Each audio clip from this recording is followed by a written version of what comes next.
મારું નામ કાશ્મીરા ઓઝા છે. મને લેફ્ટ સાઈડનો પેરેલિસિસ થઈ ગયું હતું, આખું જ અંગ, હાથ પગ બંને ખોટા.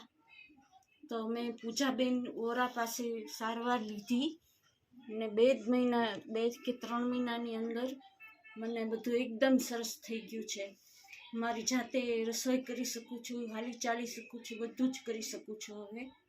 એટલે ઘણું બધું સરસ થઈ ગયું છે.